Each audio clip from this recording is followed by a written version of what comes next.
Hello and welcome back to part 6 now, the last part of our Shaman special. We'll go from 10 to 20. We are now in Ashenvale. Moving in to complete our quests. We are not going to do any quests here. We're going to pick up a lot of quests, obviously, as we head into Ashenvale, but we're not going to be doing any of them.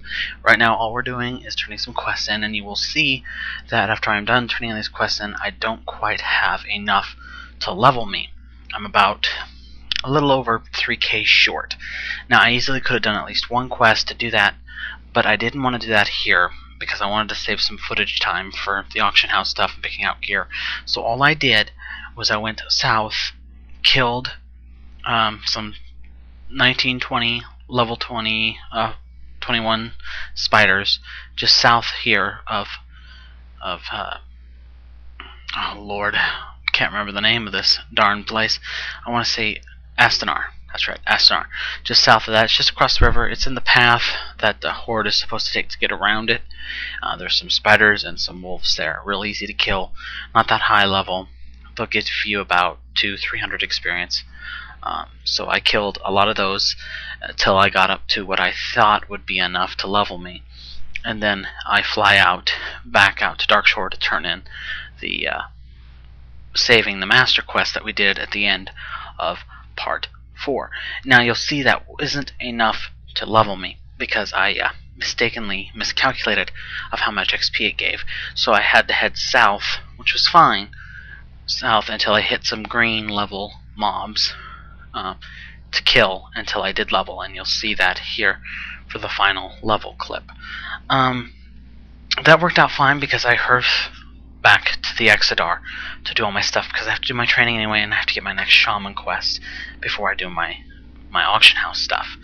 So that's what you're seeing here. This is the last kill as I hit level 20 for my Shaman. And there it is, level 10 through 20 of Shaman, pretty much in a nutshell. Learned quite a bit, quite a lot. I'm heading back to my trainer. You get a ton of spells, obviously, including, and then you'll get your next totem quest, and this is for water, and that's going to be done in Blood Mist Isle as long as you're a Draenei. Obviously horde ones will be different where their quests are. So that's what I'm doing here, just turning it in, and then I'm going to go through the auction house, find stuff. Now at this point I have about 21 gold. I don't know if you can quite see that up there, but I have about 21 gold. How much gold you're going to have is really determined by what you do.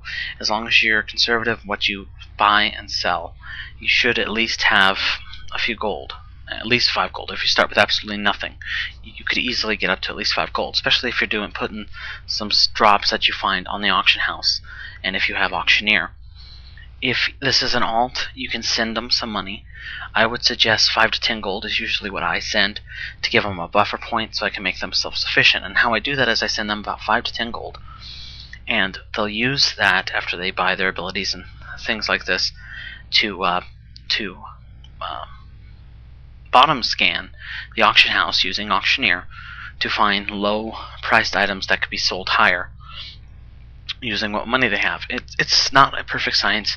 It can be dangerous. You got to be smart and be lucky, honestly, in order to really use it successfully. But when done well, you will make a good amount of money. Obviously, some professions will be easier to make money on. Glyphs, for example. If you have inscription, you can easily make a lot of money real early just by doing glyph inscription, doing your research on your glyphs, getting minor glyphs. Have an auctioneer to keep an eye on those price of those items and putting on the auction house. My inscriptionist, my mage, is level 20, and she has over 73 gold on her just from glyphs she's made and sold. The only reason she hasn't made more and sold more is because she's out of herbs to do so with. I have to go herb hunting, and that's pure herb hunting. That's not from buying herbs either, so that's a lot of good profit. So there's many different ways to get the money. No matter how much money you got, you're looking to buy some decent stuff for the lowest amount that you can. If there's a great item and everything on there, but it's 50 gold, forget it.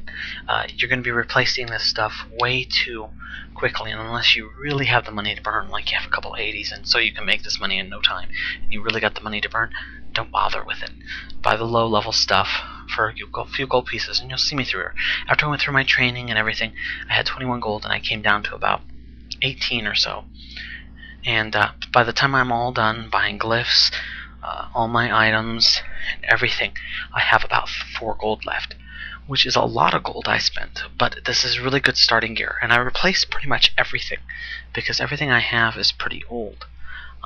Even if it's quest rewards, I try to find something at least level 15 and higher range of item, and you see that there hopefully in the shot where it's showing the level range, 15 higher.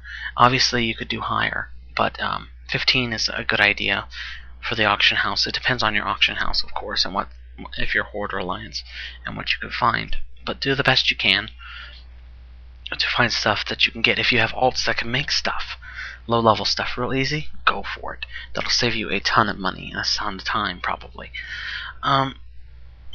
So I buy everything you can, and you're going to see such a huge transformation. If you could see her health and her mana right now with all the equipment she has right now, this is going to go up a lot. You're going to see a huge change once all this gear is on, because all she has on right now is gloves, legs, feet, back, and chest.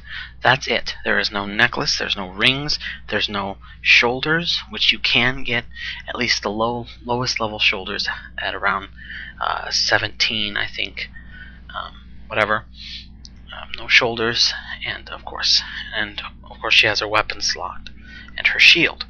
And I replaced everything, and I add the necklace, the rings, the shoulders, which unfortunately were just gray shoulders because there was nothing. There was one item that was decent, but it was for bid only, and I needed something now, so I just bought gray shoulders. Be scared to buy gray or white shoulders this early. It's fine. You will easily replace it in the next few levels. So go ahead. Same thing with stuff for the head, especially cloth. You can start wearing cloth head armor a lot earlier than leather or mail or plate armor. So if you can, go ahead. You can buy it really cheap off the auction house. That'll work great too. So I'm taking my time. I'm going through everything.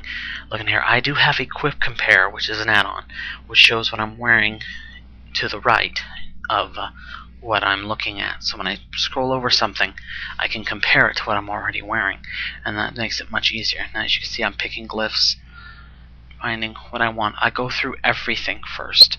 You'll see me go through, check prices, check what it is, check what it does, and then I'll switch to the next page, all the way through, then I'll go all the way back and then make my choice. I suggest you do this, especially for items that you don't have any of already. Whether it be gems for socketed items, whether it be glyphs, whether it be rings, accessories, whatever. Take your time to go through it. Unless, there's a good choice. If there's more than one page, go through it. You may be surprised what you find. You can easily find something better, something easier, something much better. Here I am checking my glyph spots. I wanted to make sure. You get your first glyph spot at 17, if I remember correctly, and that's your major. You get your minor one, your first minor one, at level 20. So I usually wait for glyphs until level 20, do it all at the same time. The money-wise, you're probably going to be spending the most on your glyphs if you have the money. If you don't have the money, and you have an alt, or a main, or whatever with inscription, try that route. Or even better yet, have them go pick the herbs and do it. Again, now obviously I do have an inscription person that can do it, but I don't have the herbs right now, so I went ahead and bought it. It was cheap enough, and the rest I left. Don't be afraid to wait on glyphs. They're the one thing that you won't be replacing as often as gear, so that's not a big deal. So here I am equipping everything. You're going to see these stat changes. Look at these stats going up like crazy. I'm putting everything on. I don't have any jewelry yet. This is all basic gear. I don't have all the jewelry yet. You can see I have some damage, power, and a whole bunch of stuff. And now this is without any jewelry now. So now I'm going back to buy jewelry. And you're not going to, I don't believe you're going to see me actually equip this stuff because for time reasons. But where I'm at right now will actually go up even more. I'm focusing primarily on what I said before, and that's spirit and intellect.